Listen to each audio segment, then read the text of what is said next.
Have you ever lost your cool with your kids, vowed you'd never do that again, only to find yourself yelling at them an hour later or a few days later?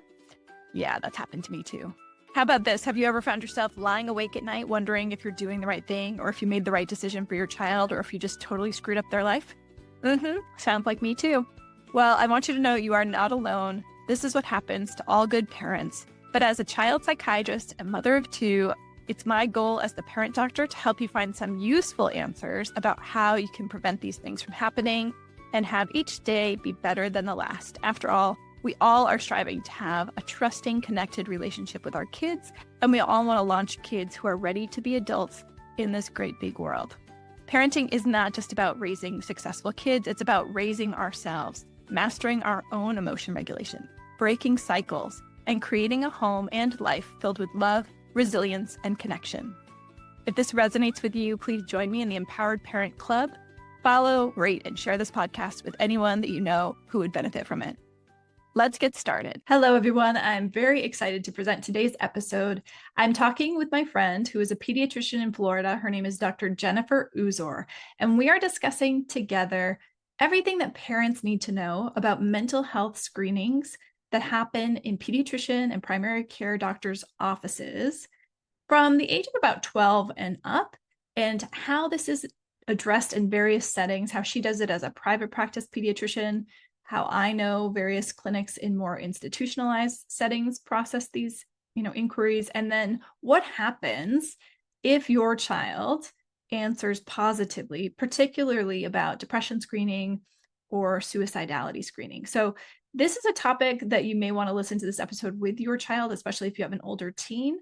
But if you have a child who is not yet 12 and is going to soon be 12, it's something that you should educate yourself about and listen carefully so that you know how to advocate for your child the best that you can, and so that you also understand where this screening process comes from, why it is in place, and understand that we're all on the same page. We're all aligned in trying to help kids have the healthiest, happiest lives that they can have. So without further ado, we're going to get right to it. Here she is. Hello, welcome. I am so excited today to be introducing my good friend, Dr. Jennyfer Uzor. She is the founder at Allegra Family Pediatrics in Coconut Creek, Florida.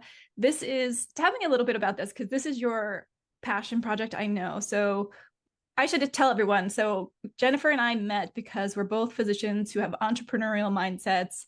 We actually met at a Tony Robbins event, but we both had done some real estate investing education specifically designed for physicians and had ventured into that a little bit. But both of us realized our hearts are not really in real estate. They are in helping people and being healers, right? So tell me about your vision for your pediatric practice.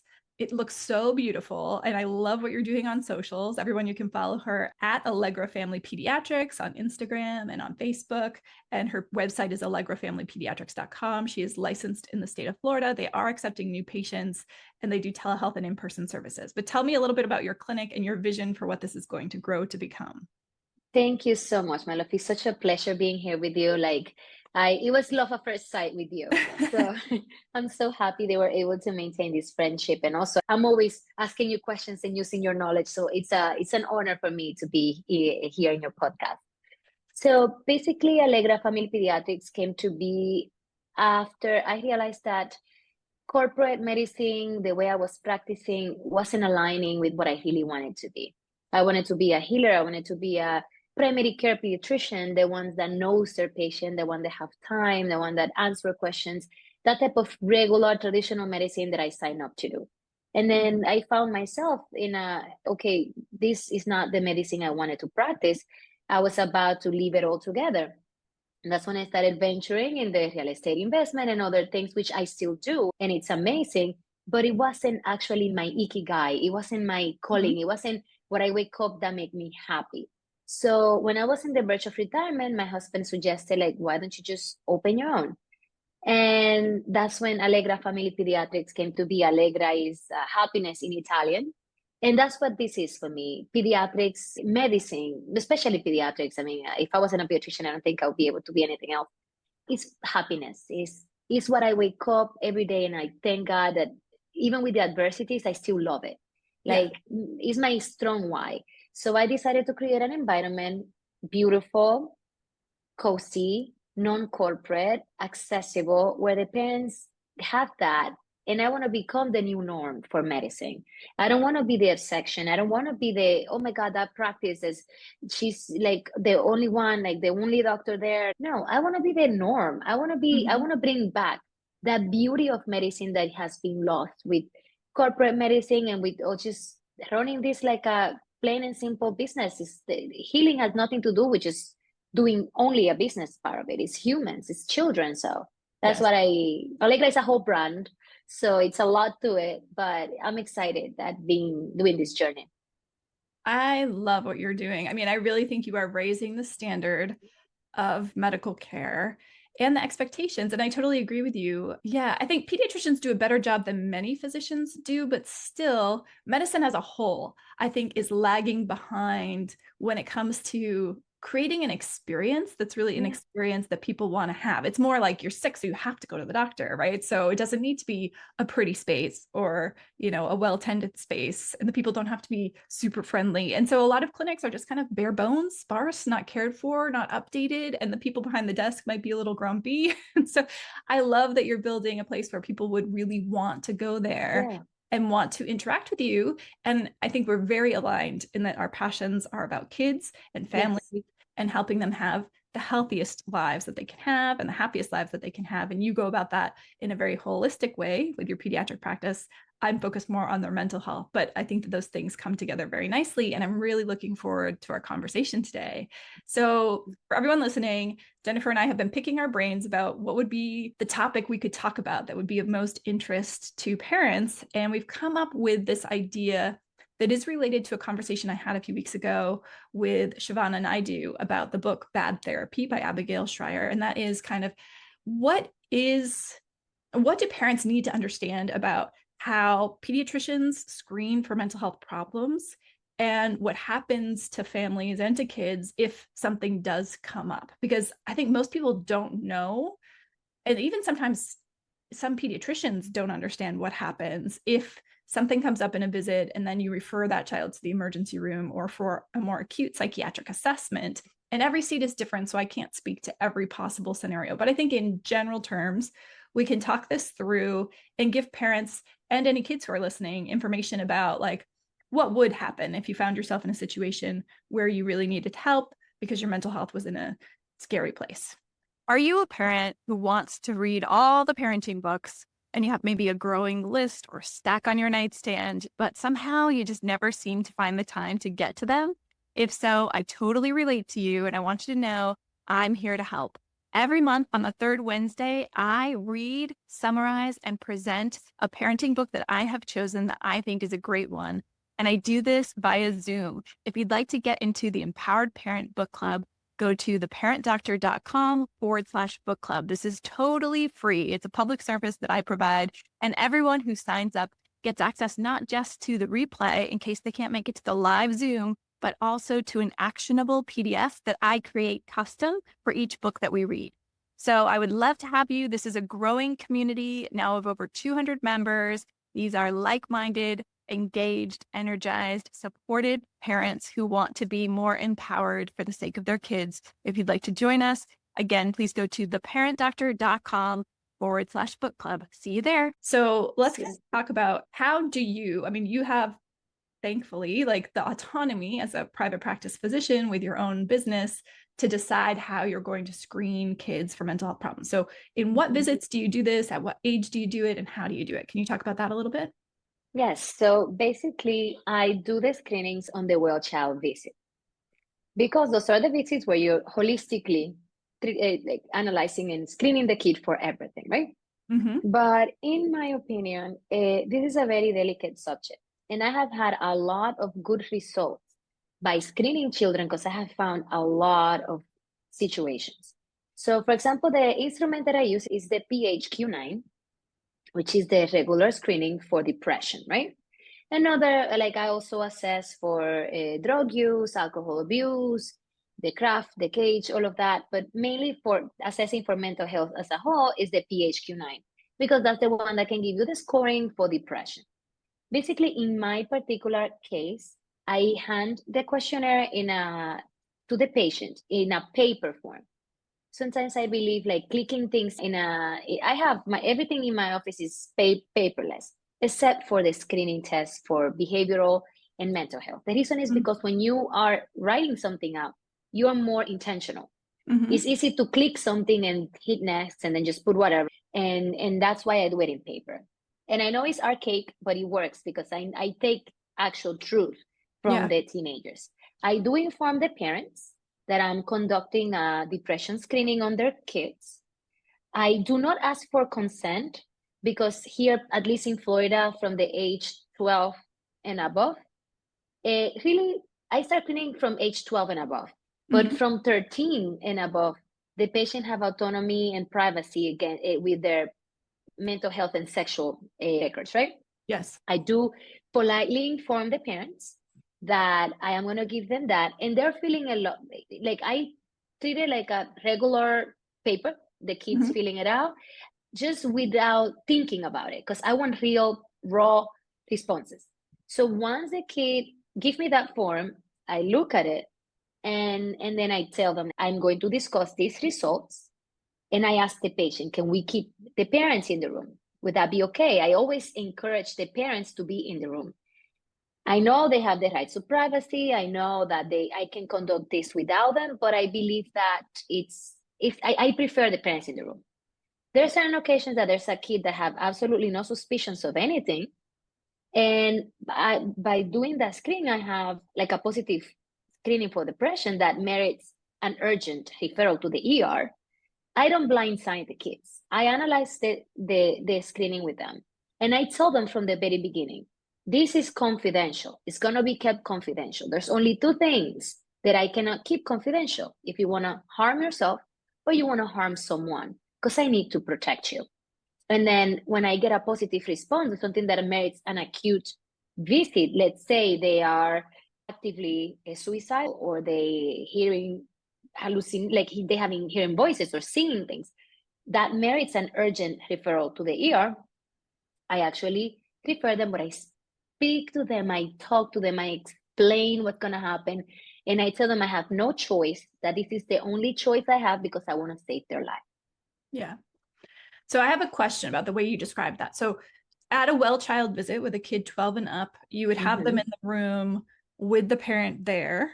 Yeah. And you're saying you say, I'm going to now give you a screener for depression. You tell that to the child and to the parent. Then you hand the kid this piece of paper that has the PHQ-9 questions. Let me I'm going to actually, we'll have to edit this, but I'm going to go and find the PHQ-9 question. Cool. So PHQ-9 stands for Patient Health Questionnaire.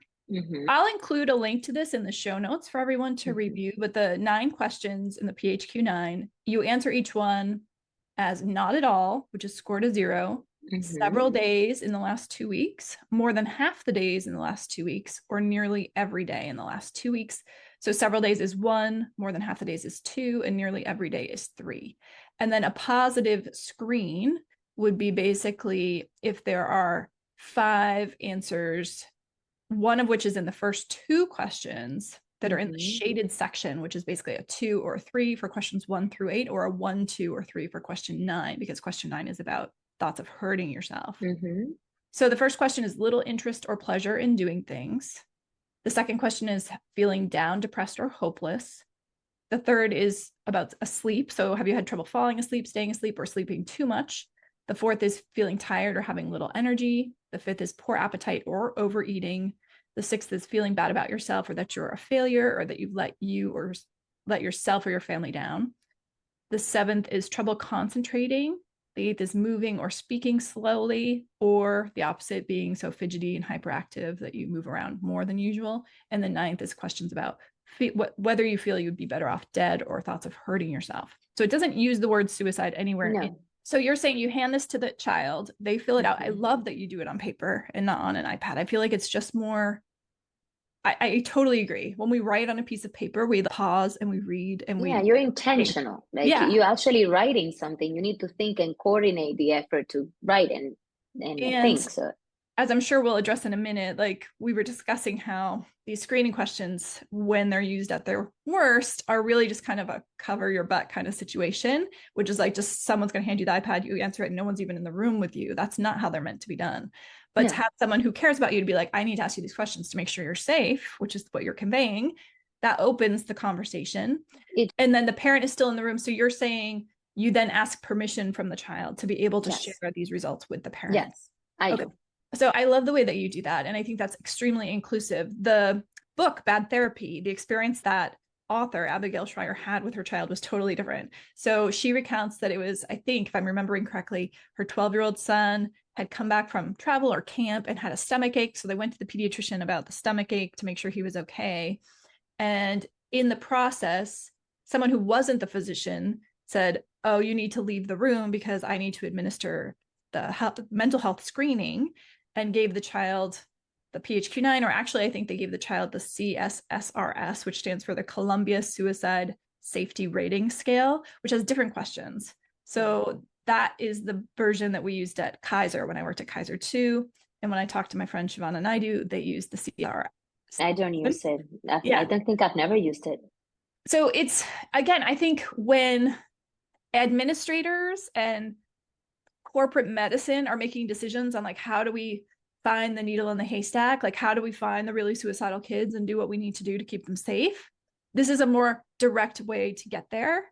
But the problem is it's also a more direct way to get there. And when you administrate it with like someone who doesn't know the kid, just handing them this iPad when they're alone in the room and they're 12 years old, I can see why Abigail Schreier was upset when she read the questions, because she— Me too. said, I'll be upset as a parent as well. Yeah, she's like, I want to see what you're asking my kid. And then she was like, yeah, no, I don't give permission for this, because she's like, he's not suicidal. So the questions were, question on the CSSRS, this is another rating scale, and I'll put the link to this one down in the show notes too. These are publicly available rating scales. This is produced by Columbia University. So again, this is not some willy-nilly thing. These are people who study child suicide and are trying to prevent it from happening. They absolutely have the best of intentions, but the questions are very direct. So the first one is, have you wished you were dead or wished you could go to sleep and not wake up? Okay. The second question is, have you actually had any thoughts of killing yourself? If the child answers yes, or the adult for one or two, then they go to the following three questions. If they answer no for both of those, then they go to the final question, which is, have you ever done anything, started to do anything, or prepared to do anything to end your life? Yes or no. And then it says examples: collected pills, obtained a gun, gave away valuables, wrote a will or suicide note, took out pills but didn't swallow any, had a gun but changed your mind, or it was grabbed from you. I mean, it goes into like specifics. I know, right? So I can totally I know understand. they have the best intentions, but teenagers are they don't open up as easy. And having somebody just giving you that and without talking to it, no, I don't know. I just don't think it should be done like that. Yeah. And then it says, if yes, was this within the past 3 months? And if people answer yes to that one, it flags them. So again, at Kaiser, this is all done on an iPad, and that would result in a score of 6. And a score of 6 would mean that child couldn't leave without me and part of my team doing a suicide safety plan, which takes 20 to 30 minutes to complete. And then you're making a decision. Is this kid safe to go home? Is the parent in agreement with the safety plan, or do we need to send them to the ER? So it totally throws off your day if this happens, right? Because like if you get a kid who has a 6 on the safety plan, it's no longer a 20-minute med follow-up visit. It's now like an hour and a half of your day. And I'm not saying that's bad. Of course, we want to help the kids, but it's just stressful when you then have 3 people left in your hour or you're running behind. It just becomes this thing. So the 3rd, 4th, and 5th questions, which kids are prompted to answer, if they've answered yes to the first 2, are, have you been thinking about how you might do this? And then they give examples. I thought about taking an overdose, but I never made a specific plan as to when, where, or how I would actually do it. And I would never go through with it. And then number 4 is, have you had these thoughts and had some intention on acting on them, as opposed to, I've had the thoughts, but I definitely will not do anything about them. So they're trying to discern, again, between thoughts and intention, which is a very valid thing. But again, it's a valid thing. It's meant to be done by a clinician, not by a form. And certainly not by a form on an iPad. And then 5 is, have you started to work out or worked out the details of how to kill yourself? I have to say, I haven't talked to the creators of this. This was created in 2008, but I think this form was meant to be a guide for clinicians to be reading these questions, and the prompts were meant for the clinician to give those examples, not for a child to be reading this. I don't think that's meant for a child to complete on its own. I mean, but the reality is that in many hospital settings, university settings, busy medical clinics that are driven by corporate medicine now, the way that this is administered is via an iPad to a kid alone in a room. And if they answer yes, then a series of events can happen, which can be really problematic. So let's discuss, like, if you had a child who was telling you, yes, I have been suicidal, or yes, I have thought about suicide, or even, God forbid, yes, I've attempted suicide before. How would you handle that in your clinic today, in your private practice? In my practice, I will just use my empathy and tell them, listen, I am sorry you're going through that, and I am here to help you. Thank you so much for opening up to me. This is something that I cannot keep a secret. It's something that I need to address because I don't want you to harm yourself. If the kid is actively suicidal, I myself personally contact the emergency department and I speak with somebody that is going to receive this kid. It's not that I'm going to just, okay, go to the emergency room and then just Hakuna Matata, say whatever when you get there. No, it's something that you have to hand over. It's a delicate matter. Sometimes the parents are crying. Sometimes the parents are oblivious. They don't even know that the kids were so severe into. I had a case a few weeks ago, I'll say 3 weeks ago, that the mom called me. I'm a new patient. I know the mom. And she called me like, listen, I'm going to bring her. My daughter's 15. She's a little down. I want to bring her over. I talked to her and she asked the mother to step outside, which the mother did. I didn't administer the questionnaire immediately. I took a history. I did a full, like an hour of like listening to the patient. Then there was few things that I was concerned about when I administered the PHQ-9. Lo and behold, she wrote there that she was actively suicidal, that she had a plan and that she was planning to execute it. And when I asked her, she said, if you wouldn't have asked me any of this, I would have done it. And I'm like, well, I cannot let you do it. And I'm going to help you through this. I called the children's hospital that I usually use and I endorsed the case. The mom told me, please, I don't want to take her in an ambulance. I'm responsible. I will drive her over. It's 25 minutes. I'll drive her. I trust the mom. I have good relationship with the mom. I say, you're going to call me as soon as you get to the hospital. There was somebody waiting for that child in the hospital for triage. And she was admitted. And she's now 4 weeks into antidepressants. She's in therapy. She's doing great.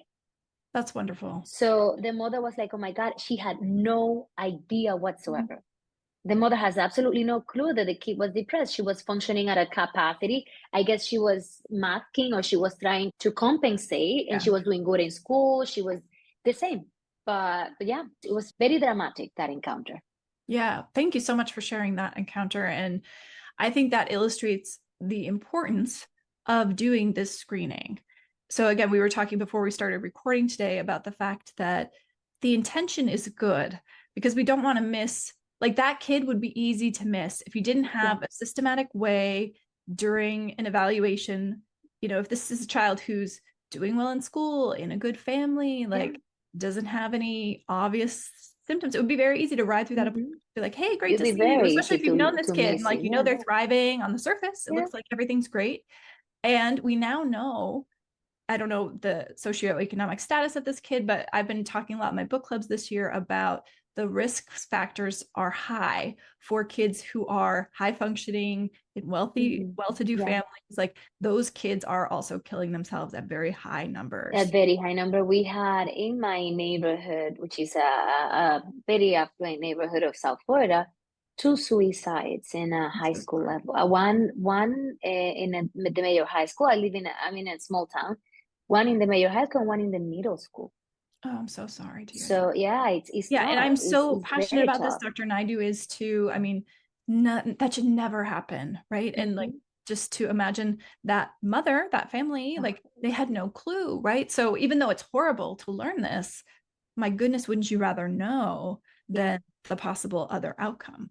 So the intention to do this screening and to make it like a mandated part of every visit, I totally understand where that's coming from. So when I read Abigail Schreier's book, part of me felt defensive because it's like, I know that's not ideal to have a medical assistant handing your kid an iPad and telling you to leave the room so they can ask your kid those questions. At the same time, I know why that policy was put into place and that decision was made.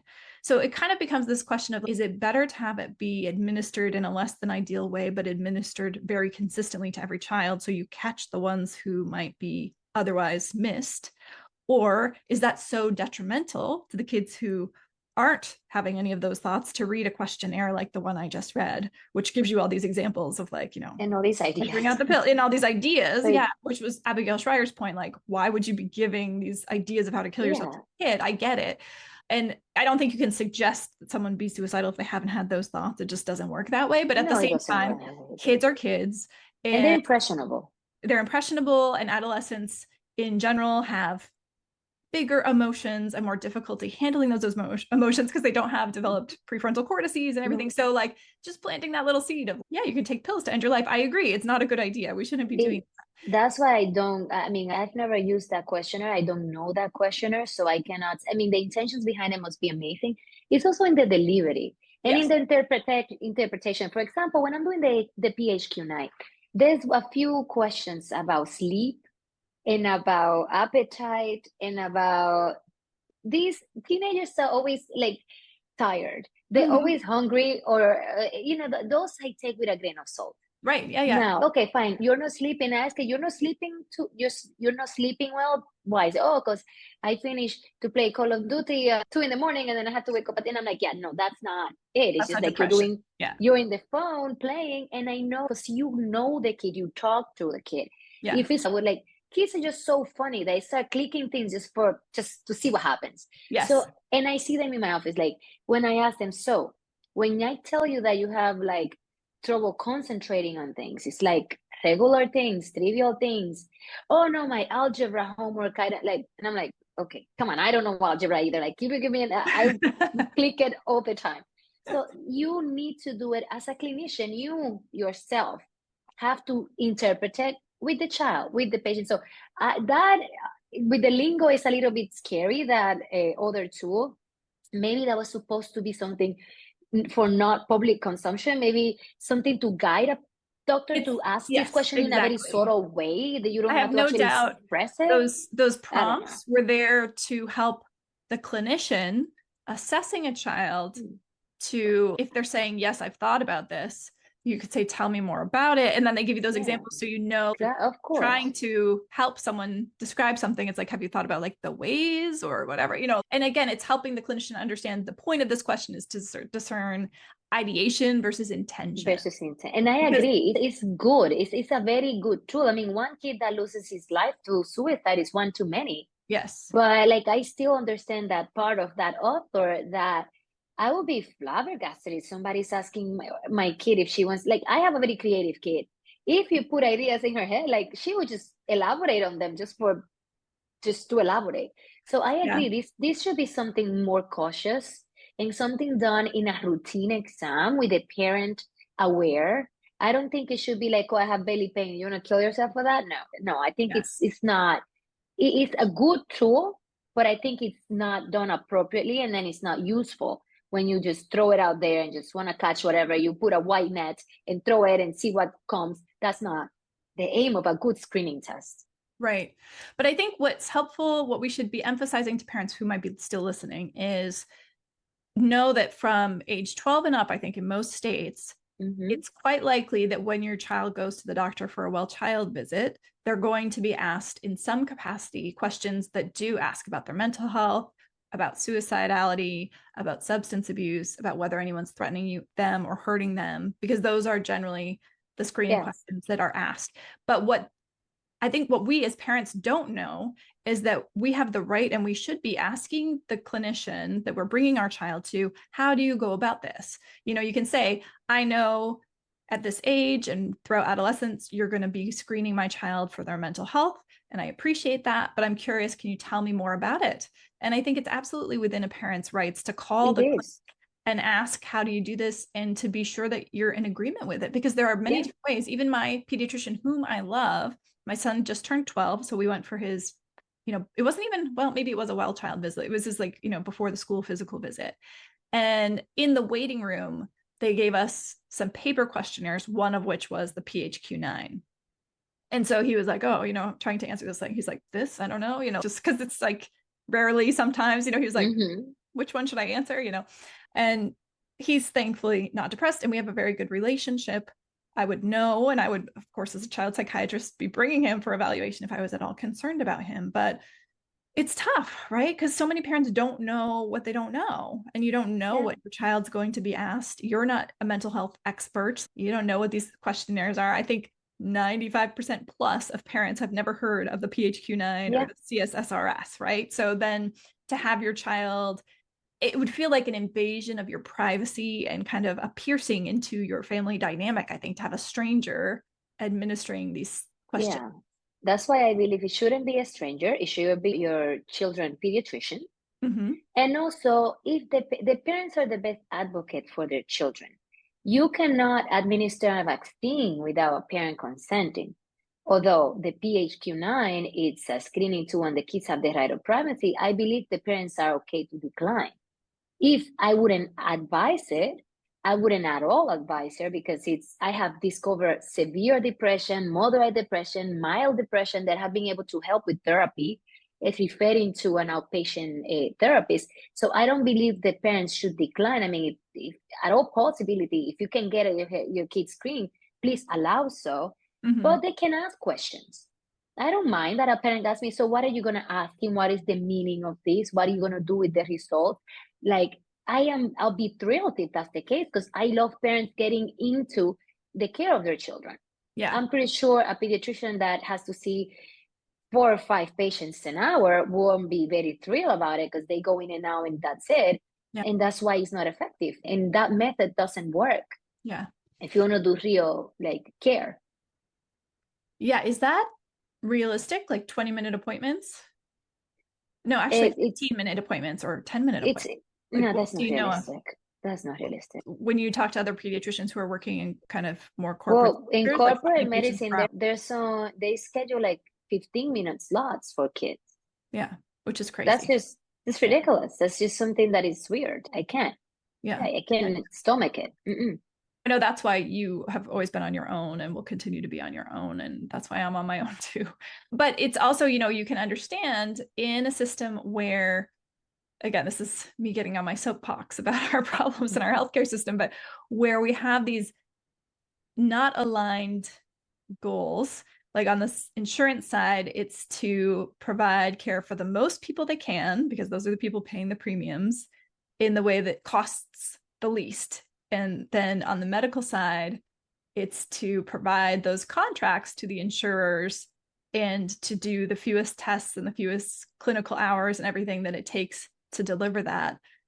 But to do the best that you can within those confines, things are fighting against you in order to deliver clinical care on both sides. I mean, I take insurance. Yeah. I still work with insurance, but I'm seeing it harder and harder to do. That's why a lot of pediatricians are going to direct primary care, where they have a membership based and just a patient and they spend an hour with the patient. It's not. But the problem is like you cannot reach everybody because not everybody can afford to do DPC. Right. So our medical system, something's got to give. Yeah. Something's got to give because it's just not sustainable. It's not sustainable. And I am pediatrics is the lowest compensated specialty in the whole. I think it's universal. We are the least paid. Like our time compared to our adult colleagues is just a third of what our adult colleagues receive as compensation. And we are the most crazy and dedicated about our kids. Yes. So that's why a lot of pediatricians are burning out. Some of them are just deciding to not at all just practice, or some of them just go direct primary care. And we're seeing the positions of pediatricians being filled with mid-level providers that it has its place, but it's not a substitution for a pediatrician. So it's just, we need to start being the change that we want to see. That's why I took onto me to open this practice and hopefully inspire people to do it. I mean, it's a challenge, but it's a challenge worth doing because I really can go thinking that people should acknowledge as the norm that it's okay to see a kid for 10 minutes and call it a day. Like I should not be the norm, and I want to stop normalizing it. Awesome. All right, well, let's shift gears a little bit and discuss what happens. So you already talked about this, like in your office, as a person who's running your own practice and doing things the way you want, if a child were to disclose to you that they were feeling unsafe or that they may want to end their life to the point that it's urgent that they get a mental health assessment and admitted to a hospital, possibly, you would have a conversation with that family. And if you trust the family and have a relationship with them, and you know and trust that the family is going to bring that child to the emergency room, and you've consulted with the emergency room, like you would talk with that doctor who's going to accept them, follow up and make sure they get there, etc., which I think is the ideal way to handle that transfer. Having worked within a healthcare system, I did my training at UCLA. I can tell you that is not how it happens in big healthcare systems. Same at Kaiser. So when I worked at UCLA, even within UCLA, so if I was in the partial hospital program working with a kid on one side of the street, and that kid then escalated and needed to go to the emergency room, I had a relationship with this kid. I was working with them every day. And it's a child, like a little child. Like I can trust that they're not going to beat me up or attack me, and probably not going to run away from me.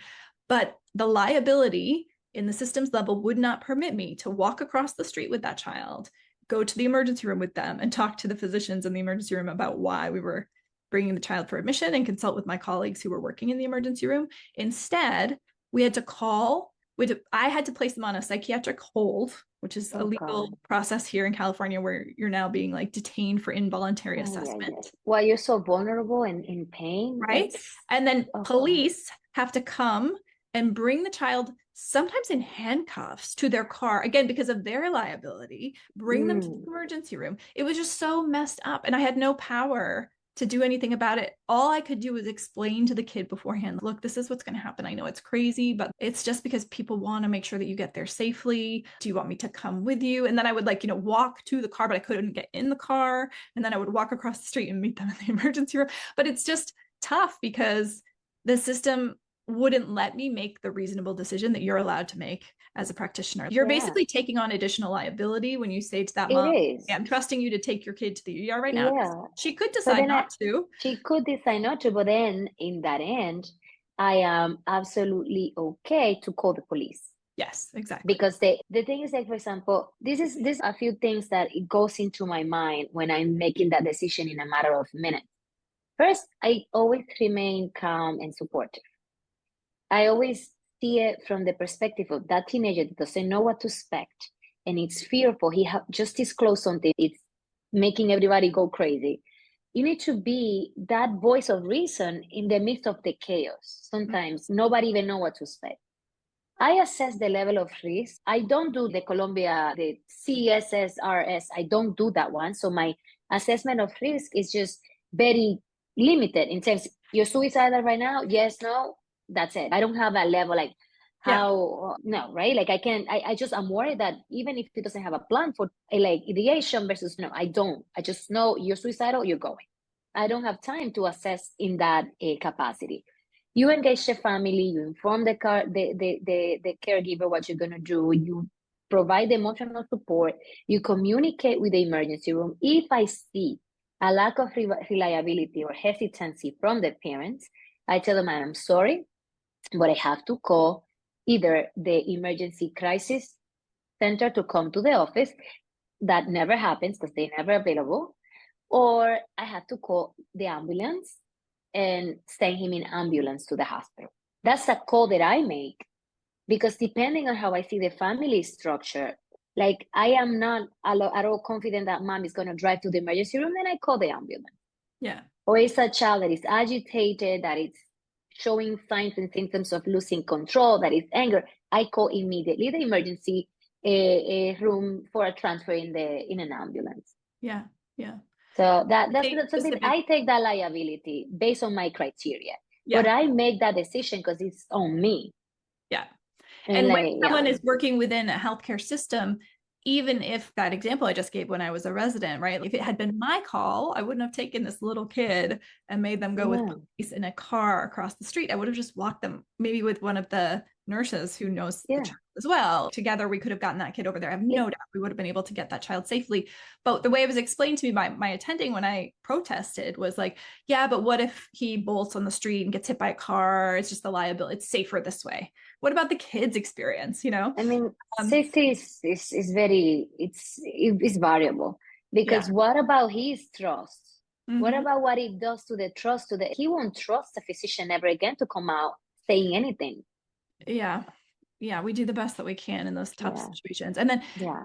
another part that I wanted to make part of this episode was just the discussion of what happens to that child once they get to the ER. And I'm going to speak about this because you may not know. I don't know. No. Have you? Yeah, you really haven't seen that. When I was in training, but not Yeah. really like the way you have. Right. So if a child or an adult ends up in an emergency room setting for an urgent psychiatric evaluation, I assume in most states, I'm only familiar with California, but I'm assuming in most states there are processes where there's like a legal form that a physician, a psychiatrist can fill out, or some other people can fill out. They're authorized and trained to do this, to say there's reason to believe this person is a danger to themselves or others, or unable to care for themselves, and therefore needs an urgent psychiatric evaluation. And in California, it's called a 5150. And basically, this gives 72 hours where that person can be detained against their will for evaluation and further assessment. So what that usually is used for is the transfer from wherever the person is to get to the hospital and to get the assessment. And I never encountered someone who wasn't getting assessed until 72 hours. It was always much faster than that. It's like within a couple hours, they're getting assessed. And then we're determining, does this person need to stay in the hospital against their will, or according to their will, if they're willing to train or to change over and be a voluntary admission, or do they not need to stay in the hospital? And that's the job of a consulting psychiatrist in an emergency room setting, is to gather all the information, do the clinical assessment and the history, and make that call. So what parents should know is if your child were placed on hold or brought to be involuntarily detained for a psychiatric assessment, again, most likely, because if you're in an ER, you're now in a hospital system of some kind. And the decisions are going to be made, as we've been discussing, to err on the side of caution and safety. So most likely what's going to happen is your child is going to be asked to remove all of their clothing except their underwear and put on a gown. And that clothing is then going to be removed from the room. They're not going to be allowed to have their personal belongings that could potentially harm them, such as cell phones, because cell phones have glass in them. And so that's tough, right? Like a lot of people are very upset after the fact to learn, like, my kid was taken and put in this room and all their stuff was taken. It feels like they're being imprisoned sometimes. Yeah. Mm-hmm. But again, the reason to do it that way, which often is not explained because people don't have time and not everybody has so much empathy that you have, they just say, this is what you have to do, because they're doing it for the 50th time that day and they're not compassionate and understanding your point of view. So sometimes people aren't super caring as they explain this process, although usually they try their best. So it can be a scary process, right? If you didn't understand, if you were the kid who revealed to your pediatrician, yeah, I've thought about cutting myself, or yeah, I've hurt myself, or the pediatrician saw that you had cut yourself and then decided to get you further assessed. And then you end up in this scenario where you're now like being held in a room. There's usually a security guard watching you, and then you're without anything, just sitting there waiting. It can be very stressful, very stressful. But again, it's all done with the intention to make sure that you're safe during this time when your judgment might not be at its best. So the sentiment behind these decisions that are made for people when they're in crisis is a caring sentiment. It's just, it's not always done in the best way. True. And the best way, I guess, is communication. Because I don't see that part when they get to the ER, because I don't go. But I remember when I was in training, how hard it was to see that happening for me, especially if I was the one that made the call. Yeah, it's something, but I think communication, explaining, educating the families, giving guidance to the parents, talking to the child, trying to make a bad situation a little lighter. Because it's in their best interest. It's their safety. Safety comes first. But if you explain something, it's more tolerable. It's more bearable. Yeah. Yeah. And I think it's also letting people know that it's not personal, because sometimes people feel offended, like, no, I'm not going to do anything with my phone. Why can't I just have my phone? And it is a double standard, because now it's ironic, like during the pandemic, people who were detained in the emergency rooms, they weren't allowed to keep their own communication devices like phones or iPads. But because we were not allowed to go into the rooms during the pandemic before we all got vaccinated, we were having to do the assessments on an iPad. So it was like, you can't have the iPad because you might hurt yourself with it. But in order to be assessed now, you have to have the iPad. It's crazy making. It's very Kafka-esque at some point. Like these decisions are made and it's everybody trying to do the best they can in that moment. but sometimes it's like laughably ridiculous. It is. And people get upset, and I understand why they get upset, because it is a, rule that has to fit all people, worst case scenarios, and it can't flex for your particular scenario. Well, I hope this was helpful for people listening to kind of understand the point of view. And as you were talking, I was realizing I, as a psychiatrist, am more familiar with the CSSRS rating scale, because it really is more about that, making the call. Does this person need to be in the hospital, or what level of care do they need? How intense does their care need to be? You as a pediatrician, I think most pediatricians probably use the PHQ-9, because that's more of a broad screening tool. Is this here at all or not? And you don't have time or expertise or necessarily like the training to decide from there. If it's there, what do I do with it? That's the job of a mental health professional, a psychiatrist. So for you to have the PHQ-9, and I think most parents bringing their kids would be facing that. And so when we were talking about how, as a parent, you can ask your pediatrician, how do you assess for mental health problems? I think it's a good thing if they're using the PHQ-9. I think that's a very reasonable screener to be using. If they say that they're using the CSSRS, then it doesn't necessarily mean that it's going to be a horrible experience for your child, but you want to make sure that it's a clinician asking those questions, not your child being given an iPad with those questions, because that's not how it's meant to be delivered. I agree. Absolutely agree. Yeah. Well, thank you so much. Do you have anything that you want to add about mental health screening and pediatrics? I mean, you were saying, and we both know, this really is a big issue. So there was a study in, I think, 2022. They had done research in 2021, or it might have come out in 2023. And they did the research in 2022, I'm forgetting. But they basically looked at thousands of high school students. And I was just blown away by the results of this study, because the percentage of kids, and I think they must have been screened by something like the PHQ-9, the percentage of kids who answered that they had seriously thought about ending their life was 20%. And in the last 12 months, in the preceding year, these are high school students. And the percentage who had reported that they actually attempted to end their lives was 9%. It's wow. crazy. Yeah, it is crazy. And I see it all the time. So technically, as my closing remark, as pediatricians, our ultimate goal is to care for the whole child, physically, emotionally, mentally. So mental health screenings are vital. They ensure that, especially for teenagers, that they get the identification and the support they need in order for them to thrive. And these tools help us identify these concerns early, open up important conversations. Sometimes that PHQ-9 open up other conversations that I wasn't even expecting to have. And also it's a guide for families towards resources and solutions that you can do early, and a problem won't evolve far enough to merit an ER visit, for example. Yeah. Mental health is as important as physical health. The same way I check for hemoglobin, I need to check for mental health, because later in times I'm seeing that there's a lot of more mental health situations in teenagers. So seeking help is a sign of strength, not weakness. So if there's a small concern, if there's a significant, even for the most insignificant thing that you may, that's nothing, don't blow it off. Talk to the pediatrician as a parent. There's not forget the stigma. This is what we need to do. We have to break down those stigmas, and we just have to foster it as a normal thing. You do an eye screening, you do a mental health screening, but with communication, with openness, with no one to suspect. Advocate for your child. And if you have any concern as a parent, just don't hesitate to reach out to your pediatrician and ask questions, because it's your right and it's what we really want to do. So it shouldn't come, if you have a good pediatrician, it shouldn't be a problem to answer these questions with compassion, with thoroughness, and with intention to make sure that the child is in good hands and is going to be a screening that is going to yield a result that's going to be on the benefit of the whole child. Absolutely. I think that's very well said. Yeah. So basically, bottom line, if your child's age 12 and up and you're going to the pediatrician, maybe ask the pediatrician beforehand by calling, or maybe when you get there to say, could I just have 1 minute with you alone before we bring my child into the room?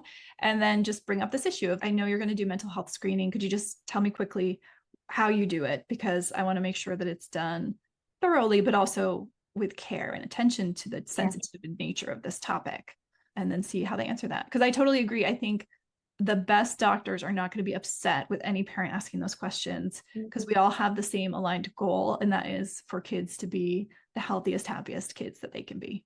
And that's what the parents want, that's what the pediatricians want, and that's what the child psychiatrists want. We're all on the same page, all aligned. Yes. All right. Well, thank you so much, Jennyfer. Everyone, please do check out the show notes so you can go ahead and learn more about her practice. And certainly if you are listening from Florida in the Coconut Creek area, I highly recommend her practice. I promise that you will be a very happy customer and your kids will love her. Take care. Oh, thank you. Thank you, love. Bye bye. It was a pleasure.